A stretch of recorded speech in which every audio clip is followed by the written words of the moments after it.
Welcome, my family. Before we jump in, make sure to like, subscribe, and share this video with your friends and family. I'd also love to know, where are you watching from and what time is it there? Drop your answers and any suggestions in the comments, and I might give you a shout out at the end of my next video. Thanks for being here and for all your amazing support. My name is Marissa Hale, and I haven't opened my front door in 47 days.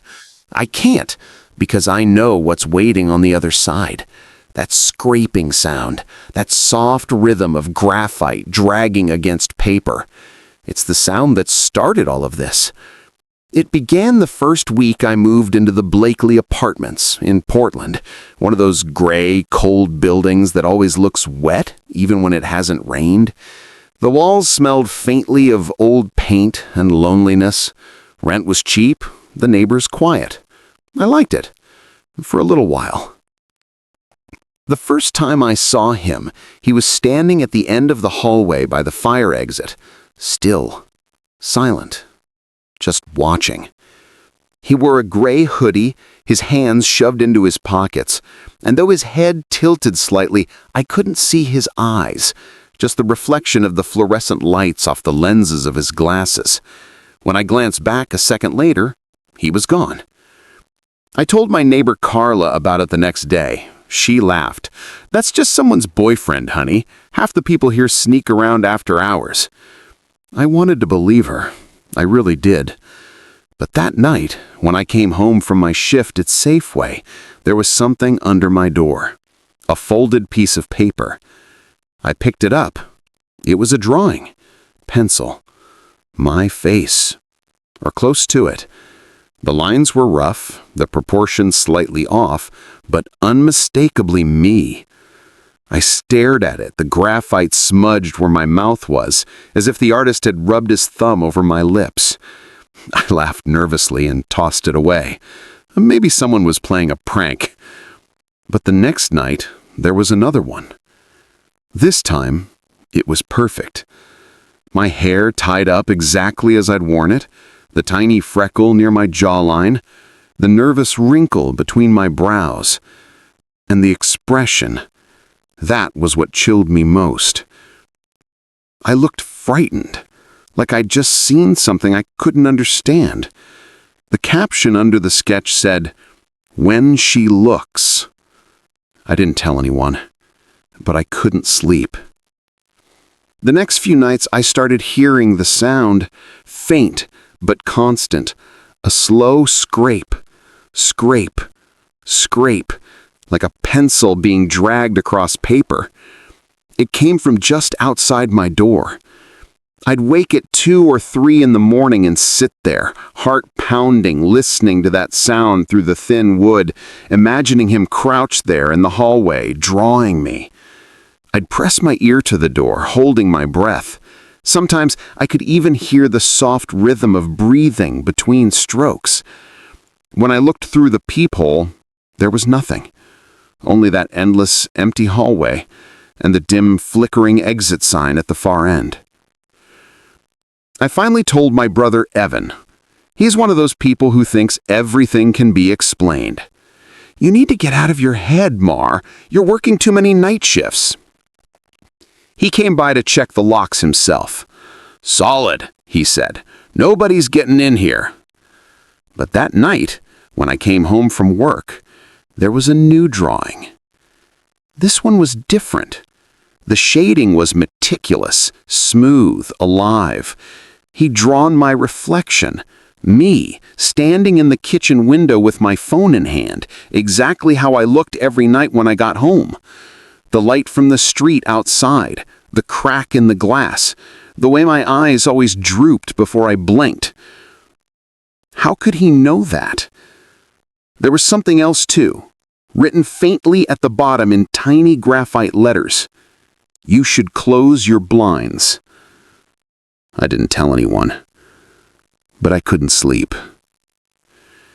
The smell started after that, a faint metallic tang like pencil lead and chemicals. It clung to the drawings, to the doorknob, even on my clothes when I walked through the hallway. I tried to ignore it, but it made my throat itch. It was the same smell that came from old art classrooms, graphite dust mixed with resin, thick enough to taste. And then Carla vanished. Her apartment door was wide open one morning. No one saw her leave. The air inside smelled wrong, clean, like bleach trying to mask something foul. The police came and went, uninterested. They said she probably moved out in the middle of the night. I knew she hadn't. The next night I heard it again. The scraping outside my door. Only this time, it wasn't just drawing. There was breathing. Low. Steady. Controlled. I crept to the door and held my breath. My fingers brushed the handle, and then from the other side came a single word. Marissa. I staggered back, heart slamming against my ribs. The voice was dry, almost polite but wrong, too calm. When I dared to look again through the peephole, the hallway was empty, except for the paper. He'd left another drawing. It was me, standing in the hallway, staring through the peephole, my own terrified eye staring back, and under it, in the faintest pencil script, perfect. After that, I started hearing it everywhere. The scraping sound followed me. In the grocery store aisles, in the stairwell at work, even faintly inside my car when I sat at stoplights. At first I thought I was losing my mind, but then I found the sketches under my windshield wiper. One showed me looking down at my steering wheel. The other, my face in profile, illuminated by the glow of my phone. The graphite smudges were fresh, the lines soft where a hand had rested. I stopped driving after that. The nights grew longer. Every time I closed my eyes, I saw his face, or rather, no face, just the outline of his head, the reflection of the hallway lights in those round glasses. One night I couldn't take it anymore. I turned on all the lights, locked every door, and sat awake on the couch with a knife in my lap. Around 3 a.m., the scraping began again. Louder this time. Scrape. Scrape. Scrape. It wasn't coming from outside anymore. It was coming from the kitchen wall. From inside. I crept toward the sound, knife trembling in my hand. The wall pulsed faintly like something behind it was moving. Then came a slow, dragging noise, as if a pencil was being etched into the drywall itself. When it stopped, I saw it. Faint but real. Lines. Dozens of small graphite lines carved into the paint, forming the outline of my own face. Half finished, waiting to be completed. I dropped the knife, and that's when the lock on the door clicked. Once, twice, then slowly turned.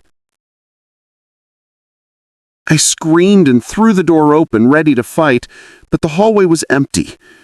Rain slanted through the cracked window at the far end. The air smelled of wet concrete and pencil shavings. When I turned back toward my apartment, my heart almost stopped. There was a drawing on the floor just inside my doorway. Still wet. It was me. Standing there. Holding the knife, mouth open, eyes wide with terror. Exactly how I had just been seconds earlier. He'd drawn it while I was doing it. I called the police again. They came, looked around, saw nothing. No forced entry, no evidence. They told me to get rest. I didn't sleep that night. The next morning I found the graphite marks on my bedroom mirror. Faint, almost invisible, like fingerprints of lead. When I leaned close, I realized they weren't random. They formed words. Still perfect. That was when I nailed the windows shut and taped over every vent. I even removed the mirror. But it doesn't matter. The sound still finds me. Every night, somewhere in the apartment, I hear it, the pencil slow drag, deliberate and patient, as if he's finishing something important. Sometimes it's on the wall, sometimes it's under the floor. But lately, it's been closer. Last night I heard it right beside my bed. When I turned on the lamp, there was a drawing pinned to the nightstand. It was my face again. But this time, my eyes were open, wide, blank, lifeless. And across the bottom, in his perfect pencil writing, complete. I didn't scream. I didn't move. Because I realized something. Something far worse than the idea of him being out there. He's not out there anymore. He's in here. In the walls. In the floors. A short and quick announcement here. If you're still listening and enjoying the story, please take a moment to subscribe, like, and leave a comment. It truly helps more than you know. And if you can, share it with your friends and family so our little horror family can keep growing.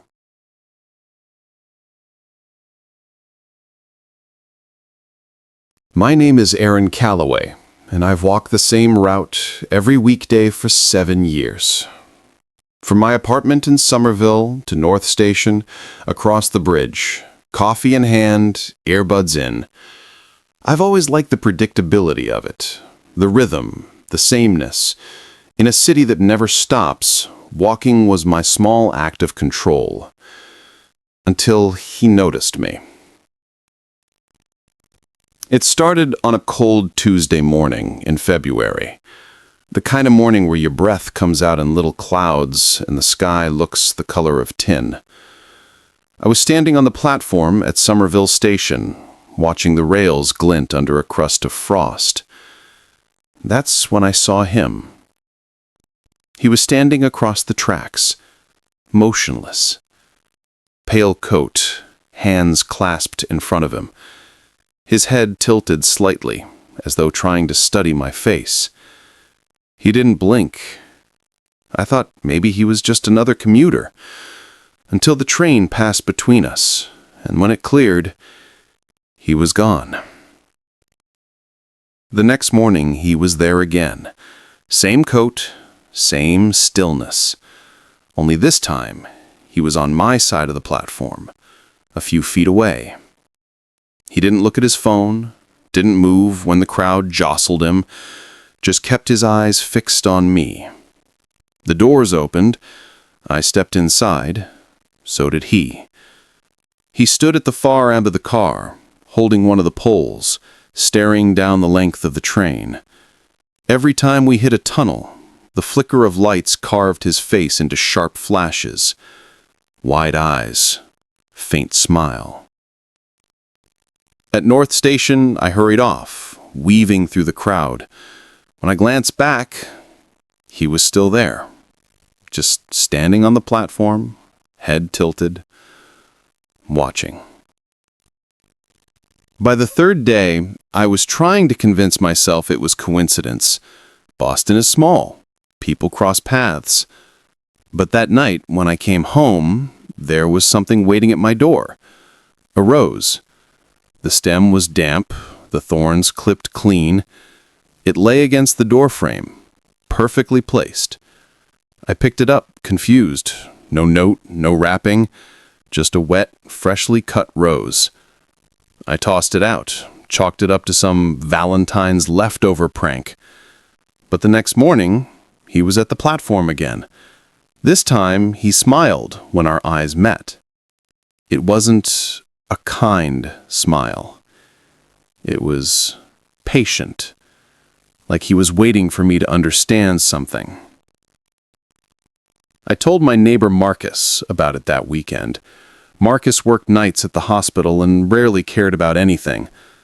Probably some weirdo who walks the same route as you. Don't let it get in your head. Then Marcus went missing. I found out when I passed his apartment on Sunday night. The door was cracked open, the TV buzzing static, gray light filling the room. I called his name but got nothing back. The only sound was the static, a strange low hum that almost seemed to swallow my own breathing. The cops came, wrote their notes, shrugged, said no signs of struggle, probably just skipped town. But I saw it. The same pale rose, sitting on Marcus's coffee table. 2 days later, there was a note under my office door. A plain sheet of paper, folded once. I opened it. In neat handwriting, it read, "I like how you walk." I stared at it for a long time. It smelled faintly of something familiar, smoke and laundry detergent, and expensive cologne. The same scent I'd noticed on the platform. I threw the note away, but that night I saw him again, reflected in a shop window as I crossed Tremont Street, just standing on the opposite curb, head tilted the same way. When a car passed between us, he was gone. The second note came a week later. I'd just gotten home, rain dripping off my coat, when I saw the corner of white under my door. I froze. My stomach turned before I even picked it up. "You walk like you know where you're going." That night I didn't sleep. I kept my lights on, my shoes by the door, my phone in my hand. But all I could hear was the faint hum of something. Not quite electricity, not quite wind, just a steady, rhythmic sound, like breathing in the walls. The storm hit 2 nights later, a full nor'easter, snow coming down in sideways sheets, wind howling through the alleyways, the kind of night where even the city seemed to hide. I worked late. By the time I left the office, the streets were empty, muffled by snow. My scarf was soaked to my gloves frozen stiff. I walked faster, my footsteps crunching through slush. That's when I saw him, standing at the end of the alley that led to my building. He wasn't wearing a coat this time, just a pale shirt, his skin ghost white against the dark. His arms were spread slightly, like he was about to welcome me home. The wind howled around us, but he didn't move, didn't shiver. His eyes were wide, glassy, and completely dry. No blink, no squint, nothing. And that smile. Always that small, terrible smile. I turned and ran. My boots slipped on the ice, my breath came out in sharp, ragged bursts. I could hear my heart in my ears. When I reached my building, my hands shook as I fumbled with the keys. But the key was already in the lock, waiting. I slammed the door behind me, double-locked it, leaned back, gasping. Outside, the storm raged. But for one moment, in the brief lull between gusts, I heard it. Soft, deliberate footsteps outside my door. Then, silence. I moved 2 weeks later. Different neighborhood and different route. I cut my hair, changed my clothes, started walking home a new way every day. But the roses kept coming. One on my car hood, another on my office chair, always damp, always clipped clean of thorns. Then came the mirror message. One morning I stepped out of the shower and wiped the fog from the glass. Written in the condensation were 3 words: "I still see." My hands shook so hard I dropped the towel. I didn't own a marker. I lived alone. I left the apartment that day and never went back. I've moved 5 times since, changed numbers, jobs, even cities. I don't take trains anymore. I drive or I walk in crowds. But sometimes when I stop at crosswalks, I feel it. That sense of someone standing too still behind me. And last month I found another note inside my mailbox.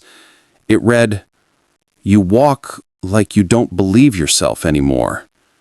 There was no envelope, no signature, just the faint scent of that same cologne, smoke, clean laundry, and something faintly chemical underneath. I tell myself it's impossible. He can't be still following me after all this time. He'd be, what, gone? Dead? Moved on to someone else? But when I catch my reflection in shop windows, I sometimes see something behind me. A shape, faint and colorless, leaning just a little too close. And when I pass by glass doors, I swear I see him smiling, even when I don't turn around. I've stopped walking the same routes. I never go home the same way twice. But it doesn't matter, because no matter how far I go, the rhythm finds me. The rhythm of footsteps behind mine. Steady, measured, almost admiring. Sometimes, when I close my eyes, I can still hear his voice, soft and clear, just over my shoulder. "I like how you walk." I don't take trains anymore. I don't look in mirrors. I don't stop walking. Because I know the truth now. He's not following me because of where I go. It's because of how I move. And the day I stop walking is the day he'll finally catch up.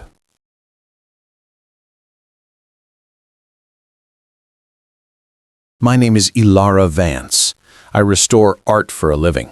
Cracked oils, damaged frames, faded pigments. I spend my days repairing what time destroys. But I can't fix what's watching me. When I moved into my Notting Hill flat, it felt like a fresh start. The place was small but charming, crown molding, a narrow balcony, a window that caught the morning light just right. I filled it with plants, brushes, and half-finished canvases. At first, the disturbances were subtle. My jewelry box would be rearranged, rings organized by color, not size. A tube of taint I'd left open was neatly capped. I told myself it was habit, absent-minded tidying. But the patterns became too deliberate, too careful. And always it centered around one thing: reflections. It began with smudges on my bathroom mirror. Not random fingerprints, deliberate ones. Curved streaks near the edges, almost symmetrical, as though someone had pressed their palms there just enough to fog the glass without leaving a full print. The first time it happened, I wiped them away. The next morning, they were back. I started cleaning compulsively, even at midnight, just to prove to myself it was nothing. But every time the mirror cleared, I'd see my own face staring back, hollowed-eyed, asking silently, when did this start looking wrong? My friend Audrey came by one afternoon. She noticed me scrubbing the glass again. "Ilara, you're overworked. You've got that perfectionist thing. You'd straighten the Mona Lisa if you could." I laughed. It didn't sound convincing. A few days later, I found a tiny hole drilled through the back of my bathroom mirror. It was perfectly round, clean, no cracks, like it had been made by a jeweler, not a vandal. From the front, you couldn't even see it unless the light hit at the right angle. But when it did, there it was, a pinprick dot, staring straight through the silver backing. I pressed my eye to it and felt a chill of air from behind the wall. A hollow space. Someone's view. The hole was positioned exactly where my face would be when I stood brushing my teeth. I ripped the mirror down that night. Behind it, I found nothing, just plaster dust and the faint scent of varnish. Still, I replaced it the next day with a heavier antique mirror I'd found at a market, the kind with thick, rippling glass and ornate brass corners. It felt safer. until I woke one morning to find another hole. Same size, same place, drilled through the very center, and this time, behind it, a faint scratching sound. Tap, tap, tap, like a fingernail against wood. I stopped using the bathroom after dark. I kept a blanket draped over the mirror. But even then I felt it, the sensation of being studied, of the air shifting when I turned my back. One night, as I walked past the covered mirror, I saw movement beneath the fabric, just the faintest ripple, like something had brushed it from the other side. When I lifted the corner, a small wooden doll fell out. It landed face up on the tile. It was hand-carved, about the size of my palm, with painted eyes and delicate jointed limbs, and it was wearing a tiny, perfect replica of the dress I had on. I screamed and dropped it. The head turned slightly as it hit the floor. Audrey came the next day after I begged her to. She found me trembling on the couch, clutching the doll in a towel. "Alara, you need sleep. You need to get out of this place." She stayed the night. Nothing happened. I started to think maybe the exhaustion had finally twisted my mind, until she left the next morning, and I found another doll. This one was standing upright on my work table, carved from the same pale wood. Its head was tilted, its expression hollow, and in its tiny wooden hand it held a single hair. Mine, unmistakably. That was the night I broke the mirror. Glass rained across the floor, cutting my hands, scattering shards that caught the light like tiny eyes. Behind it was a narrow cavity, no bigger than a crawl space, lined with old plaster and faint markings, lines scratched into the wall in careful patterns.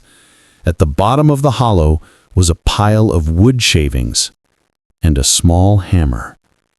And buried among them, another doll. It was smiling. I moved out that same day. I didn't even pack properly. The landlord said nothing, just frowned when I mentioned the hole. "Old buildings," he muttered, as though that explained everything. I took a job in Brighton, a new studio, a new apartment. I told myself it was over. For a long time it was quiet, until last week. A package arrived at the gallery where I work. No return address. Just my name, written in elegant, looping script. Inside was a small object wrapped in tissue paper. I felt the weight of it before I unwrapped it, and already knew what it would be. A doll. Perfectly carved, hand-polished, wearing the same red blouse I had on that morning. When I turned it over, I saw something scratched into the wood beneath the dress. You never look at yourself long enough. I keep mirrors covered now. I don't restore reflective surfaces anymore. But sometimes they find me anyway. In the gallery, in the polished backs of paintings, in the faint reflection of water cups, I see movement that isn't mine. A tilt of a head, a shift of light that doesn't match my breathing. Once, when I looked too long, I caught sight of something behind me, just a blur, a faint figure in the reflection. And though I turned instantly, the room was empty. But the reflection wasn't. It lingered, smiling faintly, watching me look away. Tonight I'm working late, restoring a 19th century vanity mirror shipped from Vienna. It's covered in dust and age spots, the glass rippling like frozen smoke. As I clean the surface, I notice something small glinting under the frame. A hole, perfectly round, drilled through the backing. My throat goes dry, and before I can move, something slides out. A wooden doll, tiny and flawless, wearing the same clothes I'm wearing right now. I stare at it, heart pounding, afraid to touch it, because this one is different. It's not carved from wood. It's carved from something softer, something that looks too much like skin. I dropped the doll and backed away.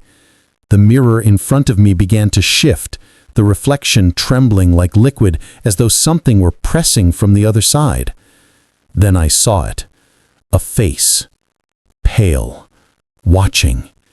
It smiled once faintly, as if satisfied with its work. And just before the surface stilled, I heard a whisper, barely audible beneath the glass. "Hold still, Ilara. You're almost perfect." Now I keep the mirror in storage, wrapped in canvas and hidden under heavy sheets. But sometimes, when I walk past it, I can hear that same soft sound, a tiny, rhythmic tap from within the wood, like the echo of a chisel, shaping something new. And each morning when I wake, there's a fine dust on my floor, thin shavings of wood scattered near the wardrobe. I think he's still finishing me.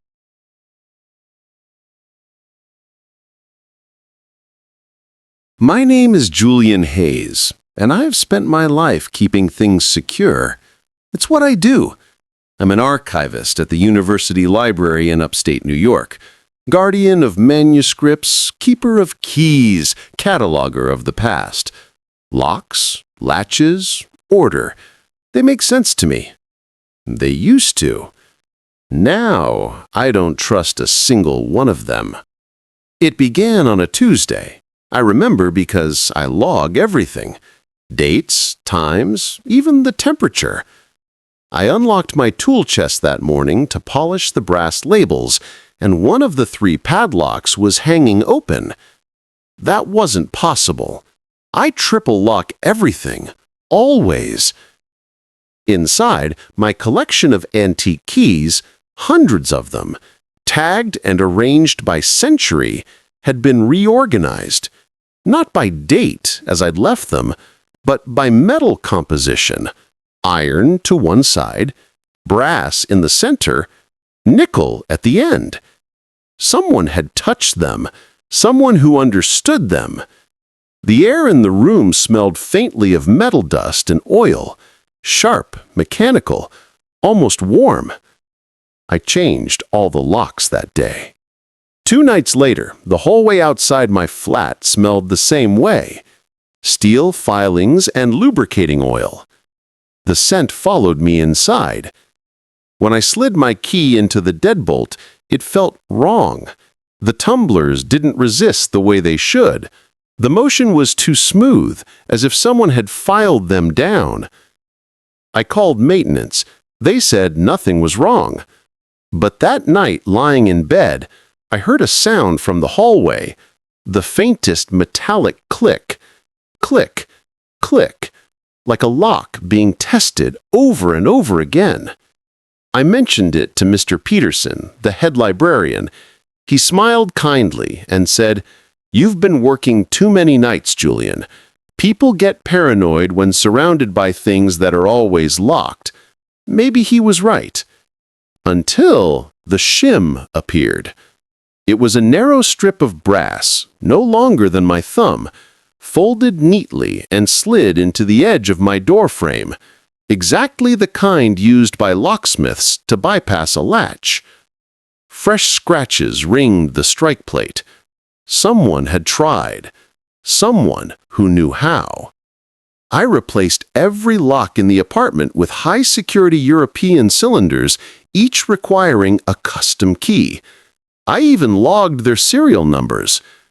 That evening, when I came home, a small wooden box sat on my bedside table. I hadn't left it there.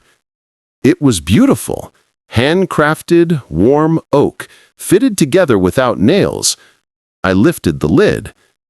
Inside was a miniature working replica of my new apartment key, perfect down to the cut. The teeth matched. I held them side by side and felt my throat tighten. The smell of metal was stronger now, sweet and acrid, like someone had been filing in the dark. I hardly slept after that. Every creak of the floorboards felt deliberate, Every hinge sigh carried meaning. By morning, my front door key turned too easily. Someone had oiled the mechanism again.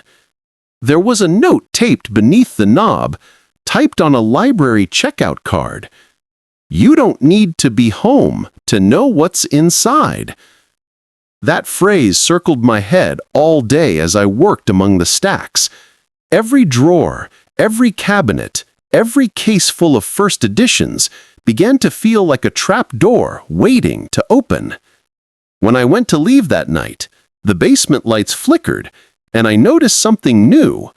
The utilities closet door, the one that led to the building's maintenance tunnels, was secured by a massive antique padlock. A padlock I recognized. It was one of mine, from my private collection. The brass was scratched but unmistakable, engraved with a fleur-de-lis pattern unique to an 1800s French design. My tag number, H37, was still on it. How could it have gotten there? My chest was locked, my apartment was locked, everything was locked. I touched the lock. It was cold, slick with oil. Tied to it was another checkout card, folded once. "You already opened it." The paper smelled faintly of my own storage room, dust, oil, and the antiseptic tang of metal polish. I didn't unlock it. I couldn't. I left the building and drove home through sleet, my hands shaking. When I arrived, the lights in my apartment were already on. My heart nearly stopped. I knew I'd turned them off that morning. Inside, every lock was open. The tool chest, the windows, the filing cabinets, even the triple-bolted bedroom door I never used. All wide open, keys hanging from each one. On the bed sat another box, smaller this time. I didn't want to open it, but I had to. Inside was a single skeleton key, long, thin, elegant, and a scrap of paper wrapped around it. "This one's for you." I moved out the next day, found a smaller flat across town, changed my name on the lease, and bought a safe with biometric access. For a while, it was quiet. Then the dreams began. In them, I'm lying in bed, and the sound of locks turning echoes through the dark. One by one, they open, not forced, not broken, just clicked aside by invisible hands. And over this sound comes another, breathing, patient and careful, as though someone's listening for the right moment to stop. Each morning, I wake to find one more lock in the apartment unlatched. I keep relocking them, but it never matters. Last week, I found a small metal key on my pillow. I didn't recognize it. It was old, iron, worn smooth from use. When I tested it, it didn't fit any lock I owned. But when I held it up to the light, I noticed something faintly etched along the shaft. Letters scratched by hand. Julian. I haven't slept since. The locks make sounds now, even when I'm awake. Gentle clicks from inside the walls. Tiny metallic sighs. Sometimes they happen in rhythm with my heartbeat, sometimes not. I've begun to think it isn't about breaking in anymore. Whoever's doing this isn't trying to enter. They're trying to teach me, to understand locks the way they do, to feel every pin, every catch, every hidden mechanism between flesh and steel. Maybe they think I'll appreciate the craftsmanship. Maybe they think I already do. Tonight, there's a new smell in the air, iron and oil and something warmer underneath, like skin after friction. I found another note on my desk written on the back of a library slip. The last lock is inside. It's sitting next to my tool chest right now. Every padlock is open. Every key is missing. except one. The small skeleton key from the box. I'm holding it as I write this. It's warm in my hand, almost pulsing. And I swear, when I press it against my chest, I can feel it fitting something there, an invisible keyhole just beneath my ribs, waiting. I don't think this was ever about my apartment or the library. I think he's been unlocking me all along.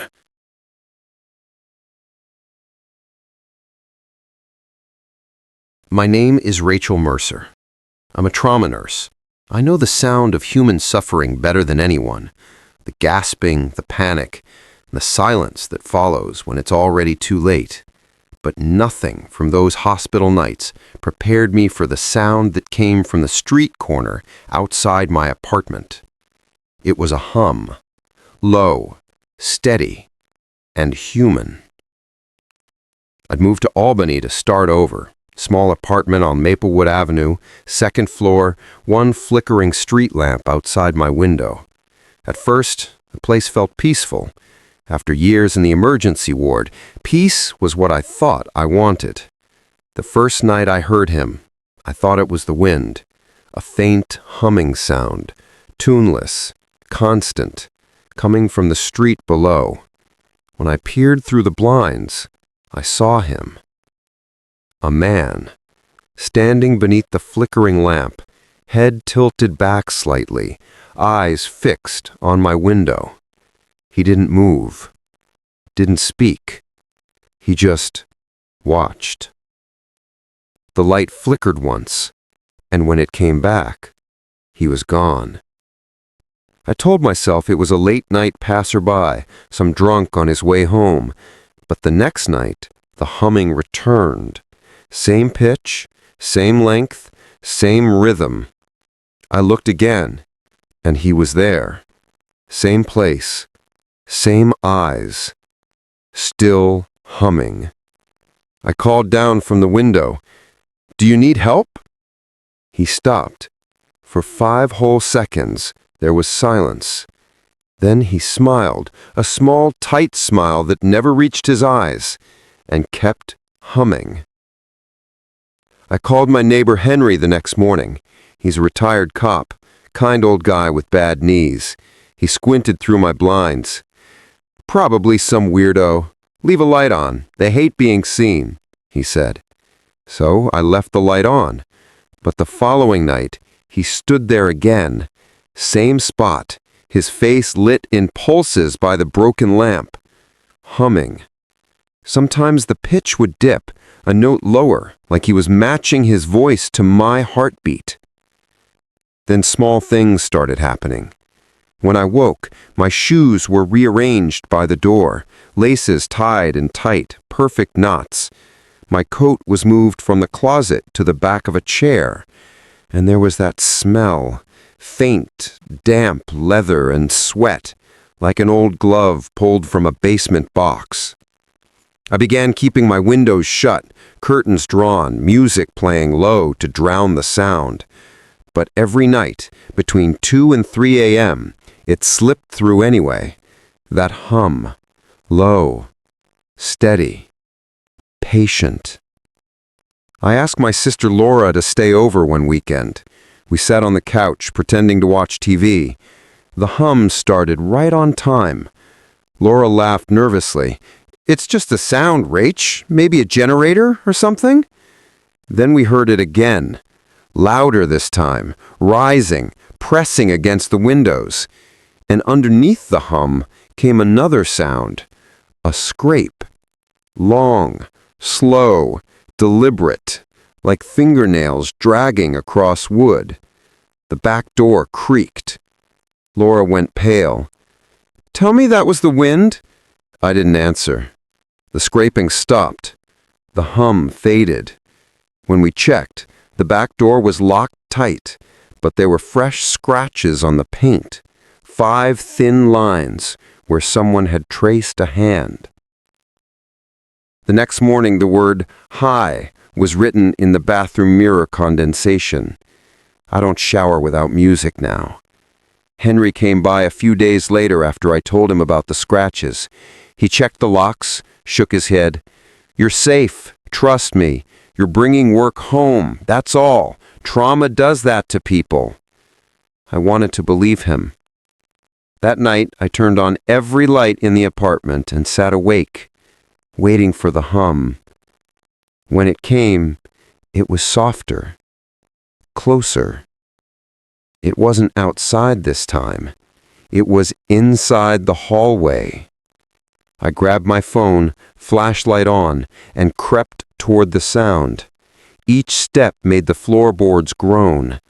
And then, under my own weight, I heard another creak, delayed by half a second. Someone else was moving with me. The hum stopped. Then came the breathing.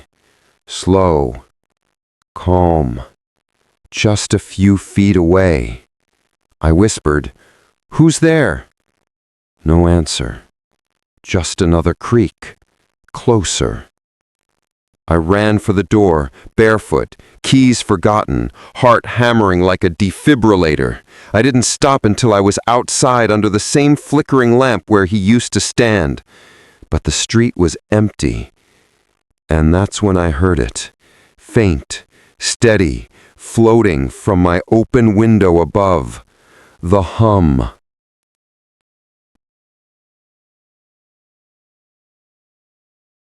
The police found nothing, no signs of entry, no footprints in the snow. They said, stress, nurses get it a lot, hypervigilance, sleep deprivation. They told me to get therapy. But I know what I heard. I know what I felt. That night when I tried to sleep on the couch, I woke with warmth on my cheek. Not heat, not breath, but skin. The soft brush of a fingertip tracing down my face. When I jerked upright, the room was empty. But the hum was back, faint and satisfied, vibrating through the vents.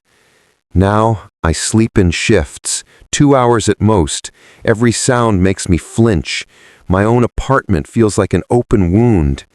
Henry checks in sometimes, knocking softly, but I don't answer anymore. I can't. Because last time he knocked, I looked through the peephole and saw something that made my blood turn to ice. It wasn't Henry's face. It was his, pressed against the glass, humming. His eyes looked right into mine. When I blinked, he was gone. It's been weeks. I've stopped calling the police, stopped talking to Laura, stopped pretending this is going to end. The hum is constant now, a low vibration that lives in the walls, in my teeth, in my bones. It follows me everywhere. Sometimes it even matches my breathing, slowing when I do, speeding up when I panic. I think he's learned me, every rhythm, every sound. And sometimes, in the blur between sleep and waking, I feel it again, that faint warmth near my cheek, followed by the gentlest whisper against my ear. Shh, don't startle. I like you quiet. The doctors would call it delusion, sleep paralysis, hallucination born of stress. But I've seen the proof. 2 nights ago, I woke to find my shoes by the door again, laces tied perfectly tight, soles facing inward. And tucked between them was a note, written in neat, careful block letters. Stop blinking. I want to see you longer. The hum hasn't stopped since. It fills the rooms, seeps through the vents, sits just beneath every heartbeat. Sometimes it's low and steady. Sometimes it rises until the picture frames rattle. But I've realized something. It's not random. It's breathing. It's him. And he's getting closer. I'm sitting in the dark now, writing this on my phone while the power flickers again. The hum is right outside the bedroom door. Soft, steady, patient. The wood creaks, the handle moves. and in the dim light under the door, I see a shadow, still and waiting. The hum stops for the first time in weeks. Then, a voice, low and warm, almost tender. "Breathe, Rachel. I'll do the rest." The door begins to open.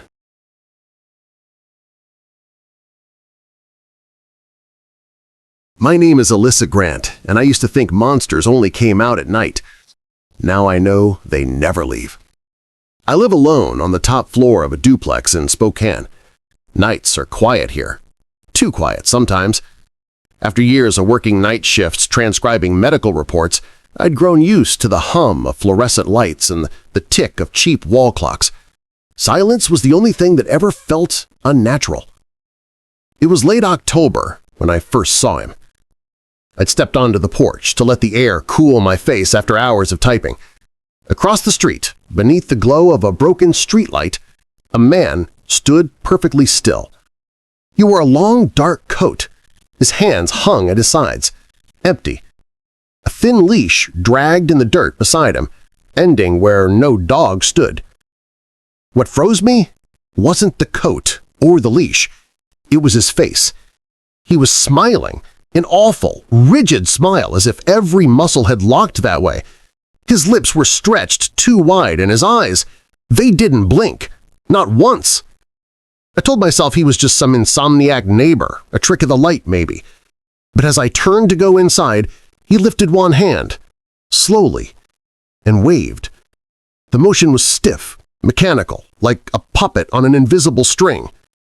I closed the door and double-locked it. For a few days, nothing happened. I convinced myself it had been nothing. Then Thursday night, while grocery shopping, I saw him again, reflected in the freezer door behind me.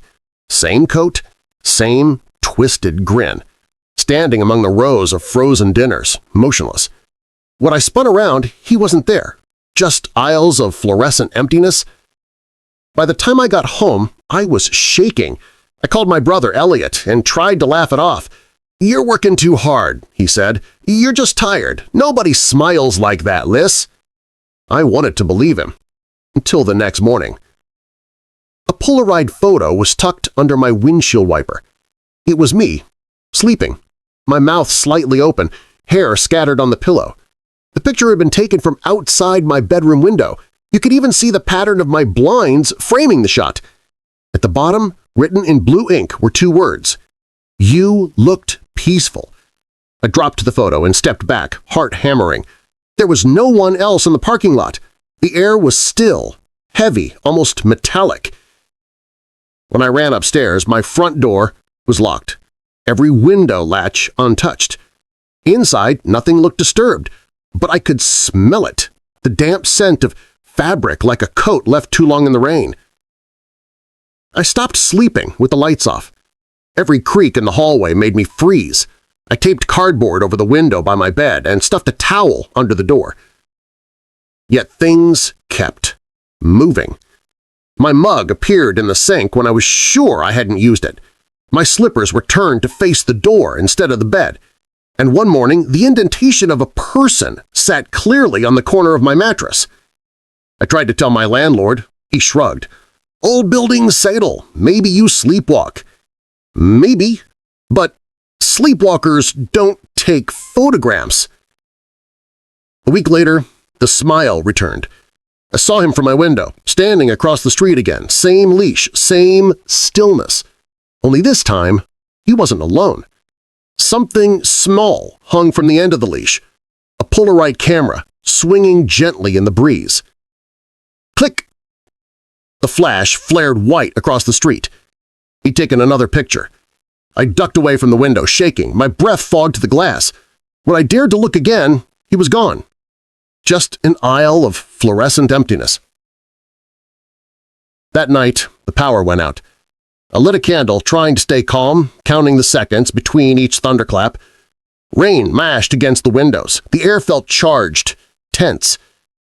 Then, slowly, the front door creaked open. Just an inch at first, then another, Wind hissed through the crack. I froze, staring at the widening darkness beyond. "Who's there?" No answer. The candle flickered. The door moved again, opening just wide enough for me to see the outline of the hallway. Empty. Then I noticed the smell, damp wool and something faintly sweet, like rotting flowers. The doorknob began to turn, softly, like fingertips brushing metal. I ran. I didn't grab my keys, my shoes, nothing. I sprinted barefoot into the storm, rain cutting my face like shards of glass. I didn't stop until I was 2 blocks away, standing in the glow of a gas station sign. That's when I heard it. A single, metallic click behind me. The sound of a door lock sliding home. The police checked the apartment the next morning. No signs of forced entry, no footprints, no camera, nothing. One officer, young and bored, said, "Maybe your door just blew open. Happens in these old places." I wanted to scream. Instead, I nodded, thanked them, and watched them leave. When I went back inside, I noticed something new. On the kitchen counter sat another Polaroid. This one was darker, grainier.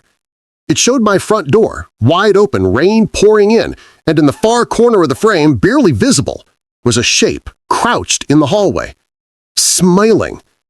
The caption under it read, "Left the light on for you." I couldn't stay. I packed a bag that night and drove 3 towns over to a motel off the highway. But the fear didn't leave. It followed me. Every time I closed my eyes, I saw his grin, those teeth too white, that jaw too still. I kept the curtain shut tight, the lights on, the TV humming static for background noise. For a few days, I felt almost safe. Until housekeeping slid a note under my door. It wasn't an invoice. It was a photograph. Me, standing at the motel vending machine, looking tired, unaware. The picture was taken from behind. Across the bottom, written in that same slanted handwriting, "You looked peaceful." I drove back to Spokane because I didn't know where else to go. The duplex was quiet when I returned, the street empty. For a moment, I thought maybe it was finally over. But when I stepped inside, I felt it instantly, the air too still, the faint hum in the walls. And on the table by the window sat the Polaroid camera. Old, black, smudged with fingerprints. A single undeveloped photo lay beside it, face down. My hand shook as I turned it over. It was a picture of me walking through the motel parking lot 2 nights ago. He'd followed me there. I called Elliot again. He begged me to go to the police. I told him I already had. They wouldn't believe me. Nobody ever does. That night, I set the camera on the floor and smashed it with a hammer until it splintered. Pieces of plastic scattered across the tiles. Then the lights flickered. Once. Twice. And then from the darkness came a whisper, low and drawn out. "Smile." The bulb popped, and everything went black. I don't remember falling, but when I woke up, I was lying in the front yard, soaked with dew, the first gray light of dawn creeping over the houses. The door behind me was shut tight, locked. Inside, everything was exactly as I had left it, except for one thing. The bed was perfectly made. On the pillow sat a new Polaroid, the ink still wet. It was me again, lying in that same bed, eyes closed, mouth curved into a faint smile. At the bottom, in those familiar blue letters, "You looked peaceful." I dropped it and stepped back, bile rising in my throat. My hand brushed something cold on the nightstand. Another Polaroid camera. Newer, cleaner. Waiting. I don't sleep anymore. I keep every light on, every curtain closed, every door bolted, but the electricity flickers sometimes, and when it does, I swear I see him reflected in the dark corners of the glass, smiling, unblinking, patient. He doesn't need to come inside anymore. He already has everything he wants. Every expression, every breath, every photograph. Because that's what he collects. The moments when people feel safe, a split second before the fear sets in. The camera clicks once each night, even when I'm awake. The film develops by morning. Always the same picture. Me in bed, eyes open this time, the flash freezing my expression somewhere between terror and acceptance. The last one was different, though. It wasn't taken from across the street. It was taken from above me.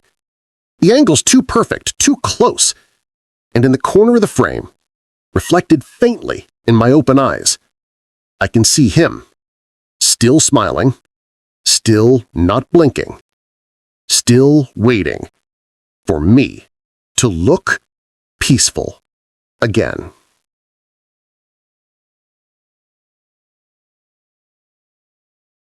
When I first moved to Dayton, I thought the quiet would heal me. I'd come from a city where sirens were lullabies and sleep was a myth. Dayton was small, slow, harmless, or at least it looked that way. My new apartment complex sat behind an empty strip mall, a long gray building that hummed faintly with the sound of dying fluorescent lights. I rented Unit 3B. My neighbor across the hall was a man named Derek. I only learned his name from the envelope wedged under his door. He never spoke, never smiled, never made a sound, except for the hammering. It started on my second night. I was unpacking boxes when I heard it, 3 deliberate thuds from his apartment wall. Not like nails being driven, slower, deeper, like someone pounding wood just for the feeling of impact. Thud, thud, thud. Then silence. I turned my music up. I told myself he was fixing something. But the smell that drifted from the crack under his door didn't belong to any repair I knew. It was sharp and sterile, like a hospital corridor mixed with something sweet and rotten underneath. Bleach, resin, decay. The hallway always smelled like that after midnight. By the 3rd week, I started noticing the boxes. Plain cardboard, neatly taped, stacked outside Derek's door. They were never there in the morning, only at night. No shipping labels, no markings, just blank cubes that smelled faintly of chemicals and heat. I asked the landlord about it. He frowned. "There's no tenant named Derek in 3A, he said, checking the clipboard. He pays in cash, right?" I asked. The landlord squinted. "No, that unit's been empty since spring." I stared at him, waiting for the punchline. It never came. That night, the hammering started again. Thud, thud, thud. And underneath it, faint but unmistakable, the sound of something being dragged. I told myself I was losing it. Everyone told me that before. My ex, my mother, my therapist. You get anxious when you're alone. Maybe they were right. Maybe loneliness made echoes where there were none. But then the drawing appeared. I came home from a late shift at Walmart. The hallway lights flickered like always, humming above me. A paper was shoved halfway under my door, folded, thick, the edge smeared faintly with graphite. I pulled it out. It was a pencil sketch of me. Not just a rough outline. No, this was detailed. Too detailed. My face frozen mid-turn, hair over one shoulder, the corner of my mouth trembling in the way it does when I'm about to cry. He'd even drawn the tiny scar under my chin. The caption scrawled on the corner, "When she hears it."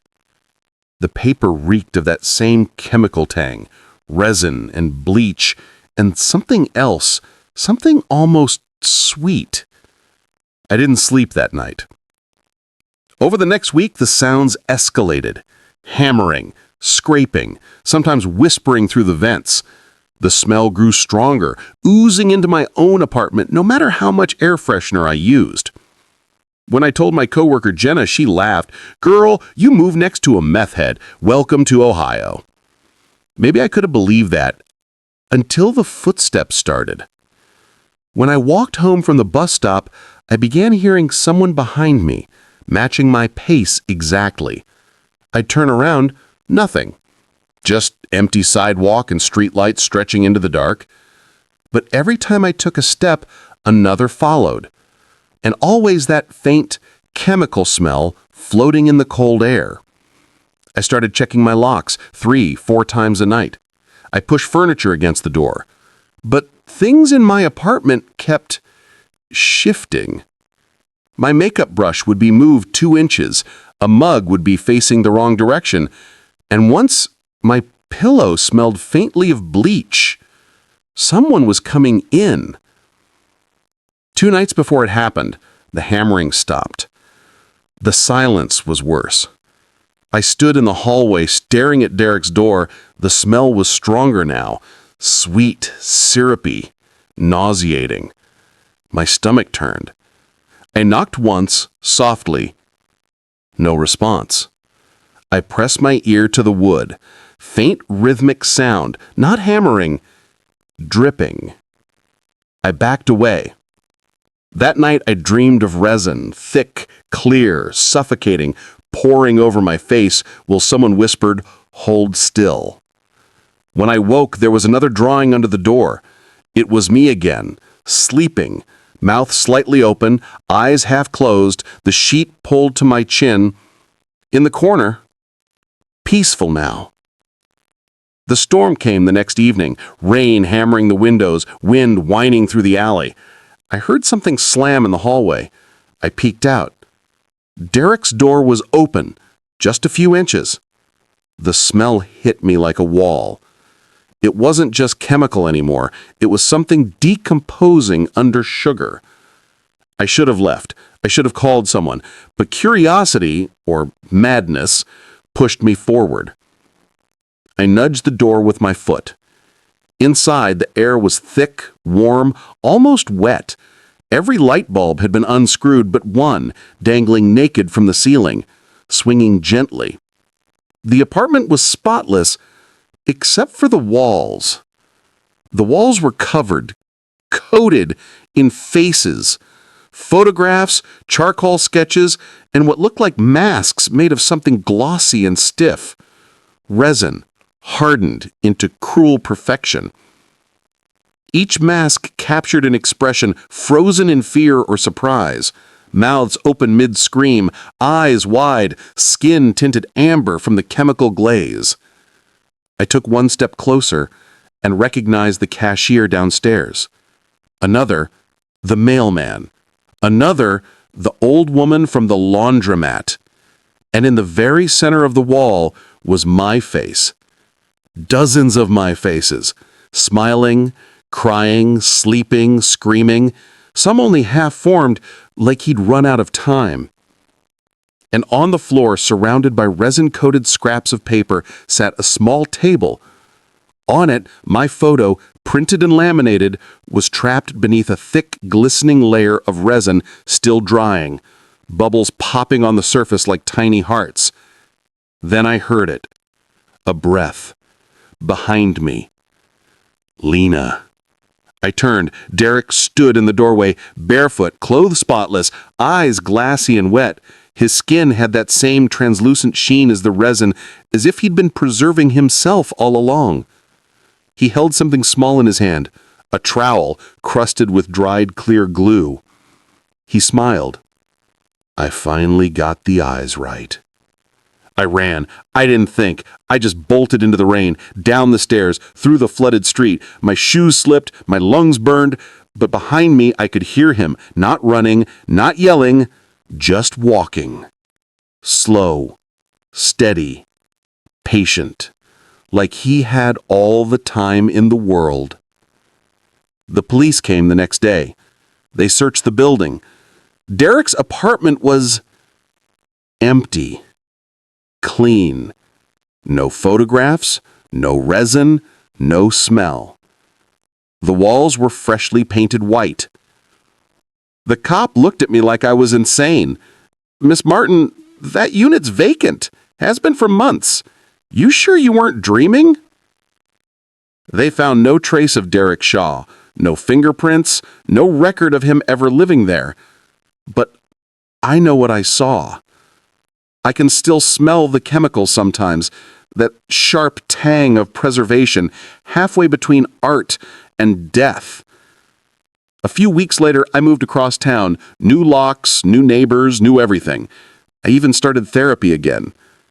But last night, when I came home from work, there was a small package leaning against my door. No return address, just a plain brown box, perfectly taped. The smell hit me before I even opened it. Inside was a small, glossy figurine, resin, smooth and cold, a tiny sculpture of a woman sitting at a table staring at a blank wall. My pose, my sweater, my hair in the same loose braid I wore that day. And at the base, carved faintly into the resin, peaceful now. That night, I didn't sleep. I turned on every light, I tore open every vent, I sat with my back to the wall until the first pale light of morning seeped through the blinds. Daylight should have helped. It didn't. Because in the brightness, I noticed something I hadn't before. A fine, clear coating on my front door, shiny under the sun. I touched it. It was smooth, hard, perfectly even. Resin. And when I looked down at my fingertips, they glistened with the finest trace of it, catching the light like glass. That's when I realized he's not just preserving what he loves. He's practicing, perfecting, preparing for the final layer. Me.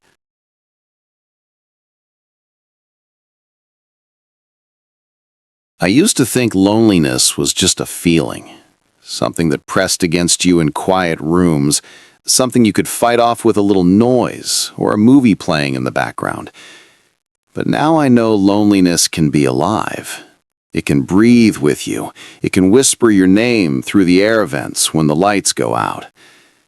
I had just moved into my new apartment off Dauphine Street in New Orleans. It was old, the kind of building that smelled faintly of mildew and ghosted cigarette smoke from decades past. The rent was cheap, and I worked the night shift at Walgreens, so I didn't care about the creaks or the way the walls sometimes sighed when it rained. I just needed a roof and a bed. The first night, I heard it, a soft scrape behind the vent near the kitchen floor. Just a rat, I told myself. This building probably had thousands.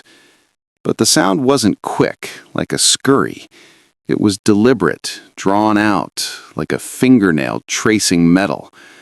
I ignored it. I was tired. 2 nights later, I heard it again. Scrape, pause, scrape, and then a whisper. It wasn't clear at first. It sounded like a breath, like air being pushed through a straw. Then it said my name. Natalie. I froze, sitting on the couch, the glow of my TV washing over the vent cover. The voice was soft, almost affectionate, as if it had been waiting a long time to say my name. The next morning, I told Mrs. Callahan, my neighbor across the hall. She was a kind woman, in her late 60s, with rollers in her hair and a cigarette always burning halfway down. "Sweetheart, you work at nights, right? You're just overtired. Those vents carry sound. Could be someone on the floor below," she said, waving her hand like she was brushing the fear out of the air.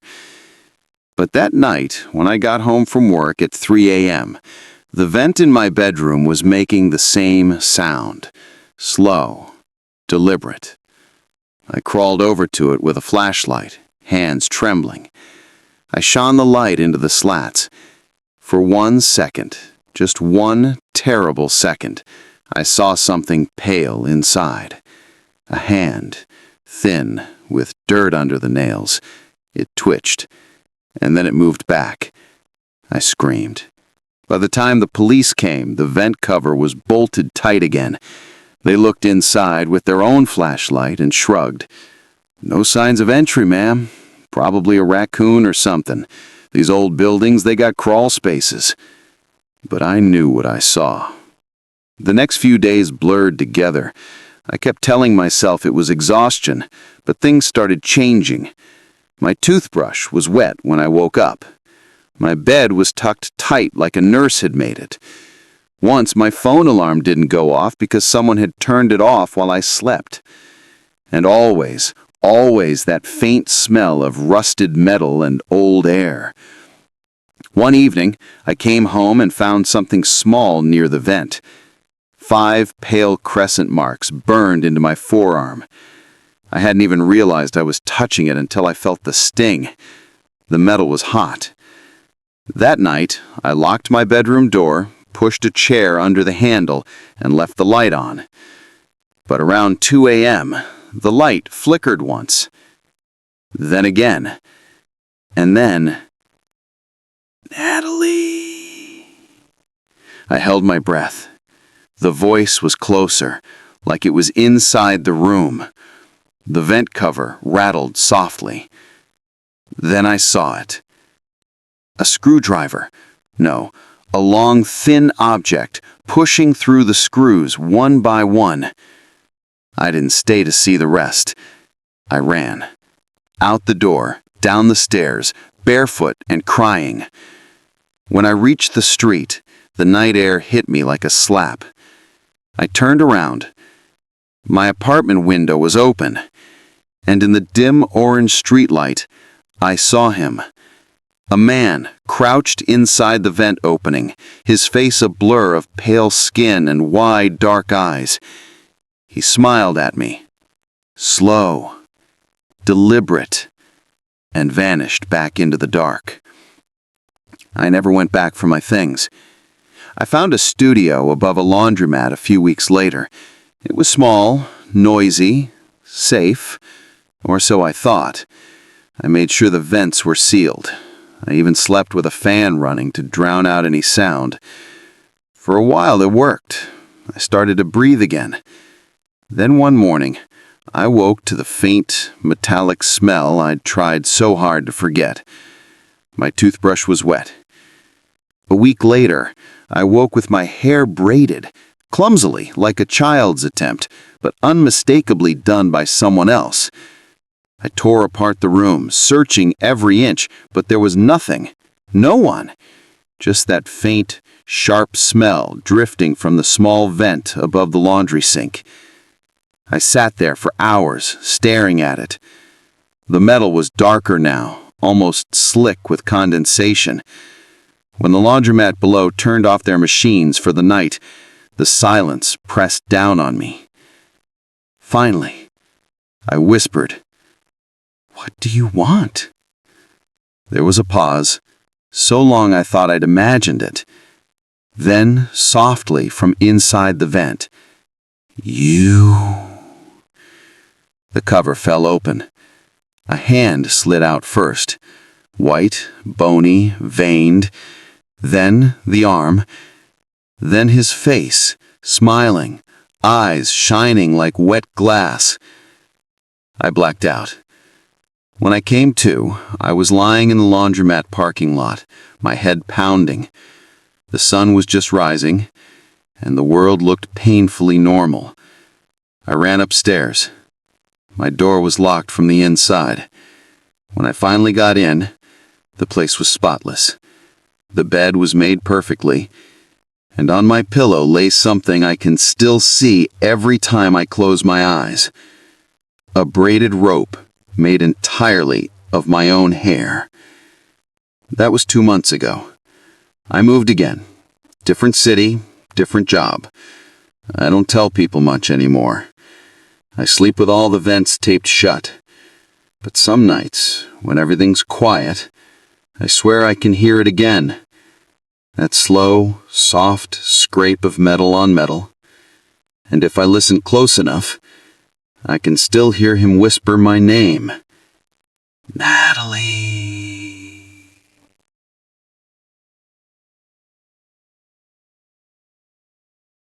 My name is Sophia Dubois, and I built my life out of screens.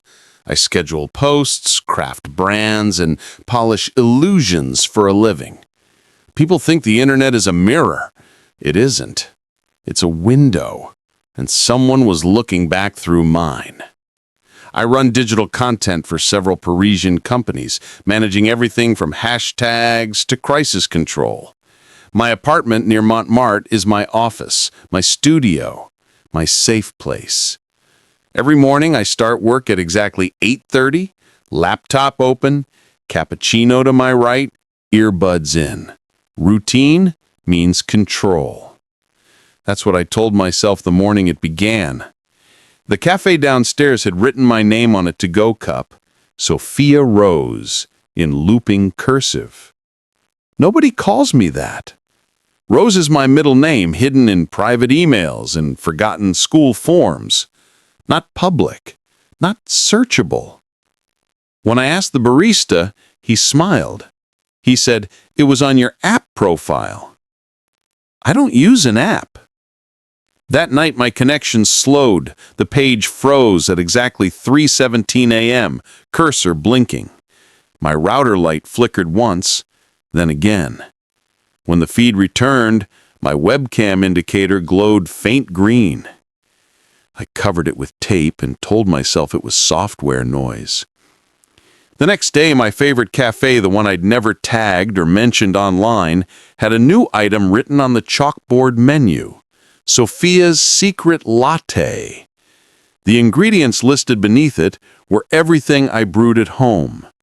Almond milk, cardamom, 1 drop of honey. I stared at the sign for a long time, trying to breathe. 2 nights later, my phone buzzed with a text from an unknown number. "Your brightness is too high." Attached was a photo of me. Sitting in bed, laptop open, face illuminated by the screen. The timestamp, 3:32 a.m. I dropped the phone. The apartment was dark, silent, except for the faint whir of my modem. The photo wasn't taken through the window. The angle was wrong, slightly lower from my own desk. I smashed the webcam with a pen. I called my friend Mark the next morning. He's a systems engineer, rational to a fault. He said, "It's malware. Someone cloned your router, maybe tapped your feed. You live online too much, Sophia. Just reset everything." So I did. Factory reset, wiped drives, changed every password. For 2 weeks it worked. Then the letters started arriving. They came through the post, heavy envelopes, thick old paper. No return address. The first contained a single printed photograph. Me, again. Leaning over my desk, hand on my mouse, eyes glazed by light. On the back, written in fountain pen ink, "You blinked." The next week, another envelope. A closer image this time, my face, frozen mid-smile, reflected in my monitor. Beneath it, "Stay still. The framing is perfect." I stopped answering emails, stopped logging in. But the internet doesn't forget you. Even offline, my shadow stayed active. Posts appeared on my professional account, photos of me at my desk, typed captions in my tone. They used my signature emojis. My clients thought I'd automated everything. I hadn't. When I tried to delete the posts, the interface lagged. A small icon appeared in the corner of the screen, a blinking eye, single-line minimalist design. Every attempt to close it crashed the browser. I unplugged everything that night: modem, laptop, phone, even the smart thermostat. The silence afterwards was deafening, the kind that feels alive. But at 3 a.m., the thermostat clicked on by itself. The screen lit up with a single emoji. Just one. Unblinking eye. The air turned colder. The faint hum of electronics I'd disconnected filled the room again. And from my laptop, still shut on the desk, came the quiet ping of an incoming message. I left the apartment before sunrise, taking nothing but my wallet and coat. I rented a small studio outside the city. No Wi-Fi, no smart devices, just a cheap flip phone. I told myself I was safe. The first night was almost peaceful until I received a text on the new phone. It came from no number. Just the word, "Found you." Attached was a picture. My old apartment. Empty. Taken from inside. The police were polite but useless.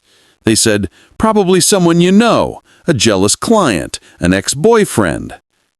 These things happen. But there was no one. I had kept my life perfectly curated, compartmentalized. I started burning mail without opening it. I stopped making eye contact with cameras in public. I stopped taking photos altogether. And for a while, it quieted down. Until last night. I came home from the corner shop, groceries in hand, and smelled ozone, the sharp tang of overheated wires. The light in the studio was dimmer than usual, tinted blue. My flip phone was vibrating on the table, though no call showed on the screen. Then, the screen went black. For a heartbeat, the reflection of my face appeared there, grainy, distorted. Behind me, in the reflection, another figure stood. A man, tall, indistinct, features blurred by static. He raised a hand and pressed it against the inside of the screen. The phone cracked. I didn't sleep.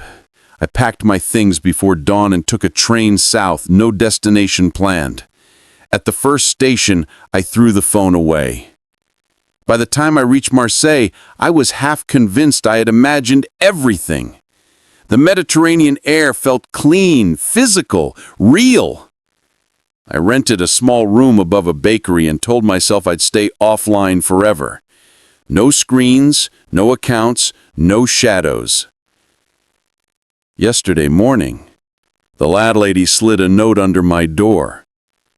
A printed envelope. My name, typed in my own font, the one I designed for my brand years ago. Inside was a single glossy photograph. It showed the room I was standing in, exactly as it looked that morning. My suitcase open, curtains half drawn, sunlight spilling across the floor. And at the bottom, typed neatly, "I cleaned up your history." I tore the room apart. No cameras, no wires, nothing. But when I went to the window, I saw a small delivery van parked across the street. On its side was a logo I recognized instantly. A stylized eye, the same one from my hijacked posts. The van door opened. A man stepped out. He wasn't holding a camera. He was holding a laptop. Mine, the same model, the same cracked sticker on the lid. He looked up and smiled as if we knew each other. Then, he mouthed a single word. "Upload."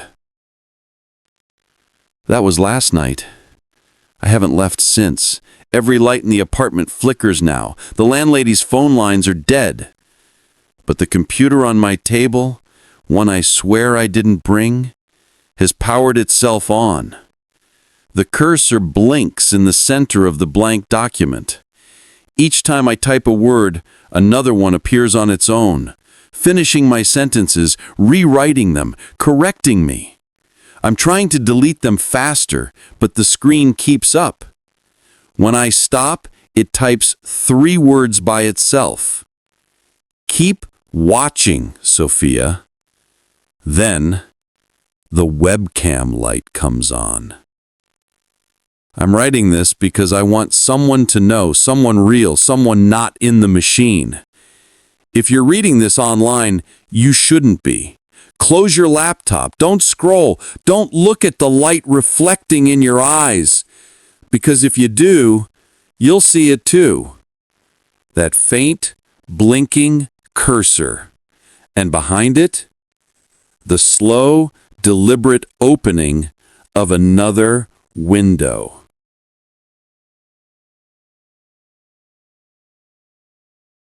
My name is Elias Brandt. I used to believe silence was safety. Now I know it's where the monsters wait to listen. I'm a composer in Berlin, or I was. For years I lived for noise. Violins, metronomes, rehearsal rooms, the thick heartbeat of music.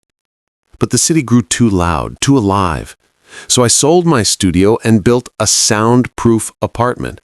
Every wall padded, every window sealed, the air itself dense enough to smother a scream. It worked. For a while, there was peace. Then I heard the metronome. It started faintly, tick, tick, tick, at 68 beats per minute, exactly matching my resting heart rate. I tore the room apart, trying to find it. No device, no rhythm source. The ticking came from everywhere and nowhere at once, bleeding through the silence. I recorded it, just to prove I wasn't losing my mind. When I played it back, the sound was there, clear, crisp. And underneath it, something else. A breath. Not mine. I sent the file to my agent, Katrina. She laughed. "You're over-isolating, Elias. This is what silence does. It makes you hear yourself." But I wasn't hearing myself. That night, I woke to find the metronome ticking again, slower this time, following my breathing.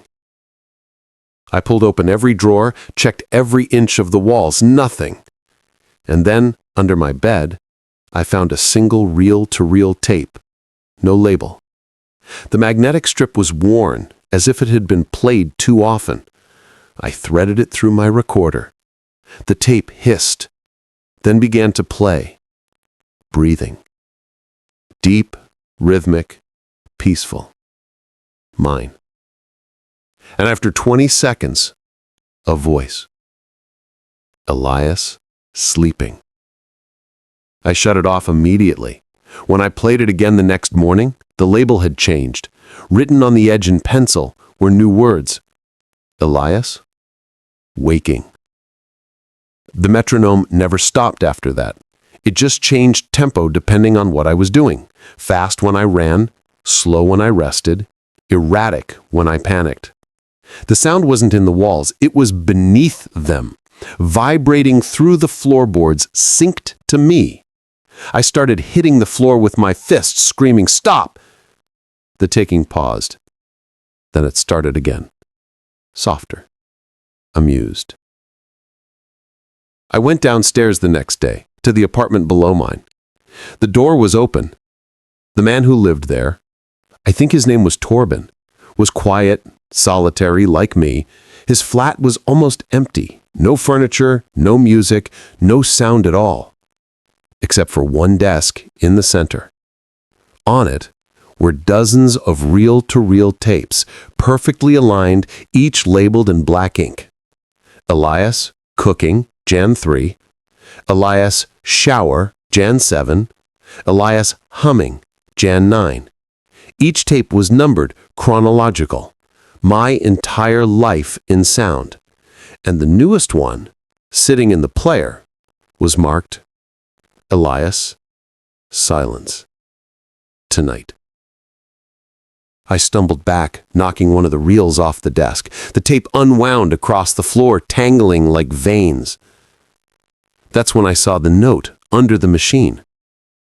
"Don't worry, I'll keep what you can't hear." I ran upstairs, shaking so badly I could barely get my key in the lock. The metronome followed me, ticking faster now, louder, as if mocking my pulse. I unplugged every piece of equipment, ripped foam off the walls, filled my ears with wax. Still it came through. Not through sound, through vibration. It wasn't about hearing anymore, it was about feeling. I tried recording again that night, leaving my microphone on as I slept. When I woke, there was a new file on the device. 2 minutes long. I pressed play. The first 30 seconds were quiet. Just the faint hum of the room. Then my own voice, whispering. Are you listening? The sound of movement followed, the scrape of a chair, a faint creak from the floorboards. Then another whisper. Deeper, calm, not mine. I always am. I smashed the recorder, but the silence afterwards wasn't silence anymore. It moved, a pressure in the walls, a vibration behind my ribs, like someone had found a frequency inside my body and was tuning it. When I clapped my hands to test the echo, the sound didn't bounce back. It stayed, suspended in the air a moment too long. I felt it against my skin like a touch, a fingertip tracing sound waves on flesh. I stopped composing after that. I couldn't bear music. Even the gentlest melody carried an echo underneath, something breathing, waiting to be heard. Then one morning I found another tape on my piano, this one labeled in clean, new handwriting. Elias, practicing. My hands shook as I pressed play. It wasn't piano, it was a heartbeat. Mine. Perfectly steady, perfectly isolated, every beat amplified until it filled the room. The tape ended with a single soft note, one tap of the metronome. Then the whisper again. Don't stop now. That was 3 nights ago. I haven't slept since. The metronome is constant now, echoing through the pipes, the floor, even the glass. Sometimes it slows until I think it's gone. Then it ticks once, like a reminder. Still here. When I hum, it hums back. When I speak, it pauses to listen. When I breathe, it follows the rhythm. It's learning me. This morning, I woke to find my walls covered in small holes, perfect circles like microphones drilled into the plaster. The air smelled of metal and electricity. On my desk sat another reel. No label this time. When I pressed play, there was no sound at first. Then I realized it wasn't silence at all. It was my apartment, exactly as it was right now. The hum of the fridge, the faint buzz of the lights, and beneath it, barely audible, a voice. Close, inside the room, ready for the final take. The recording stopped itself, the tape rewound automatically, and the title appeared on the white label strip in fresh, wet ink. Elias, ending. The metronome is faster now, nearly frantic. My heartbeat can't keep up. The air trembles, the windows hum, every surface around me is vibrating with the same rhythm. Tick, tick, tick. It's not sound anymore, it's motion. It's everywhere. I think I understand now. Torben isn't collecting noise. He's collecting moments. The gasp before a scream, the whisper between words, the silence right before something breaks.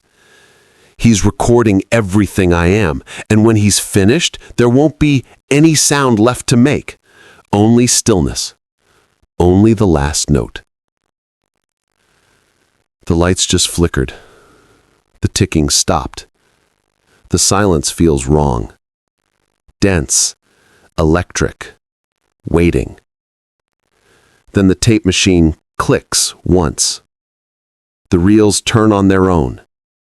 A new recording begins. Through the faint hiss of static, I hear it, my own voice again, soft and distant. I'm still here. Then Torben's whisper, close enough to feel against my ear.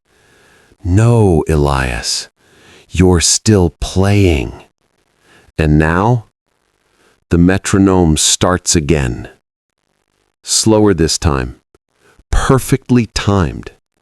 68 beats per minute. My heartbeat. The last sound I'll ever make.